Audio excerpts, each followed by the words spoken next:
স্বৈরাচার দোসর বিনা ভোটে রাতে ভোটের প্রধানমন্ত্রী শেখ হাসিনা তার স্বরাষ্ট্রমন্ত্রী সহ অন্যান্য যারা এর সঙ্গে জড়িত আছে তাদের সহ অজ্ঞাত আমরা এফআইআর 19 জনের নাম দেওয়া আছে এবং অজ্ঞাত আরো। এটা তদন্তকারী কর্মকর্তা খুঁজে বের করবে কারা এই কাজগুলো করেছিল। 2018 সাল এবং 2024 সাল এই পরপর 3 বার জাতীয় সংসদ নির্বাচন করেছে। কিভাবে তারা ভোট কেটে নিয়েছে, কিভাবে বিএনপি সহ অঙ্গ সংগঠনের বিরুদ্ধে মিথ্যা মামলা দিয়ে এজেন্টদেরকে জেল হাজতে প্রেরণ করে মানুষকে হত্যা করে তারা দিনের ভোট রাত্রে করেছে, এই সংক্রান্ত বিষয় নিয়ে আমরা 2018 সালে আমরা বিএনপির নির্বাচনে অংশগ্রহণ করেছিল। অনেক আশা ছিল যে একটা সুষ্ঠু নির্বাচন হবে। সেই 2018 সালের নির্বাচনে আমরা জানেন যে জাতীয় ঐক্য ফ্রন্ট গঠন হয়েছিল। এই ঐক্য ফ্রন্টের মাধ্যমে আমরা নির্বাচনে অংশগ্রহণ করেছিলাম।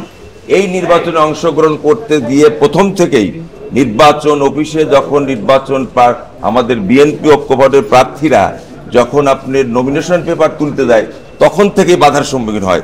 তাদের গাড়ি ভাঙচুর, তাদের কাছ থেকে নমিনেশন ছিনিয়ে নেওয়া, এ হওয়ার পরের থেকে শুরু করে একে একে আপনার তারা সমস্ত প্রার্থীদের বাধা সৃষ্টি করা, যারা নির্বাচনে প্রচারণে যে সমস্ত বিএনপি নেতাকর্মীরা গেছে তাদের বিরুদ্ধে মিথ্যা গায়েবী মামলা দিয়ে তাদেরকে জেল হাজতে প্রেরণ করা, তাদেরকে রিমান্ডে নিয়ে জিজ্ঞাসাবাদ করে জিজ্ঞাসার নামে অর্থ আদায় করা এবং এলাকা ছাড়া করা, ভোটার এলাকা এবং ভোট কেন্দ্র যেন ভোট শূন্যতা হয়ে যায়, বিএনপি সমর্থিত লোকরা যেন ভোট দিতে না পারে, এই কারণের জন্য তারা এই পরিকল্পনা করেছিল।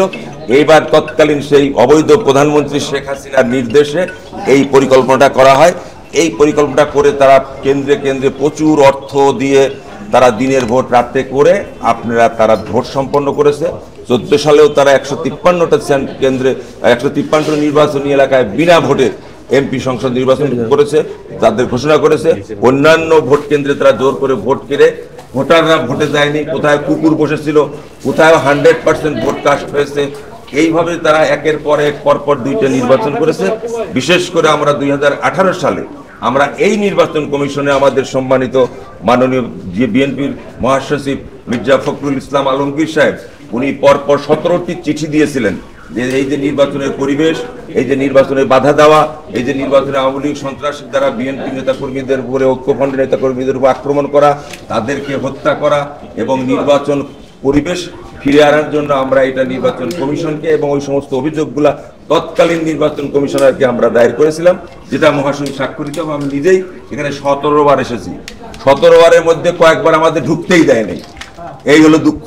সেই সমস্ত অভিযোগের কপির ফটোকপি এবং আপনার আজকে ওই ঘটনাকে কেন্দ্র করে পরপর যে 3টে নির্বাচন করেছে নির্বাচন কমিশনার, তিনি বাংলাদেশ সংবিধান লঙ্ঘন করে উনি সমস্ত লঙ্ঘন করে সবকিছু বাদে একটা বিএনপির সমস্ত নেতাকর্মীদেরকে গ্রেপ্তারের বিষয়গুলো কোনো কর্ণপাত না করে, তাদের নির্বাচনে বাধা দিচ্ছে যে এগুলো বিষয় কর্ণপাত না করে, নির্বাচনের পরিবেশ সৃষ্টি করে নাই, এগুলো সমস্ত কিছু তারা উপেক্ষা করে সংবিধান লঙ্ঘন করে একটি দল যেটা আওয়ামী লীগকে তারা বিজয় ঘোষণা করেছে।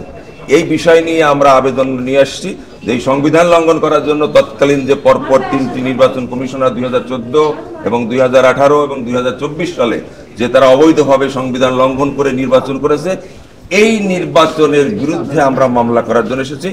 আমরা সম্মানিত প্রধান নির্বাচন কমিশনার তার কাছে আজকে আমরা মাননীয় মহাসচিবের স্বাক্ষরিত আমার স্বাক্ষরিত 2টি পত্র আমরা জমা দেব।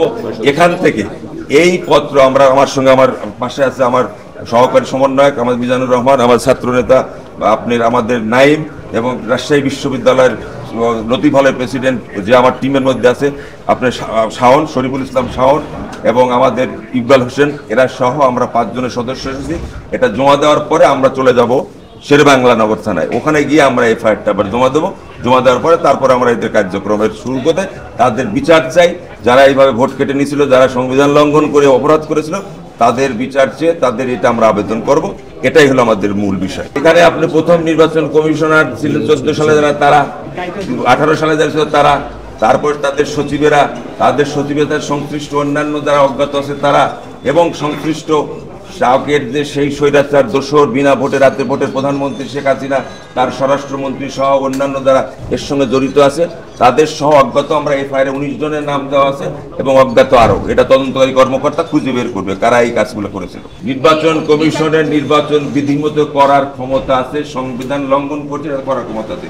উনি কমিটি করতে পারেন, ওনার ট্রাইব্যুনাল আছে ট্রাইব্যুনালে পাঠাতে পারেন, উনি করে ওটা উনি একটা কমিটি তৈরি করে এটা উনি প্রতিনিধি যারা এসে জড়িত তাদের বিরুদ্ধে উনি লিখতে পারবেন।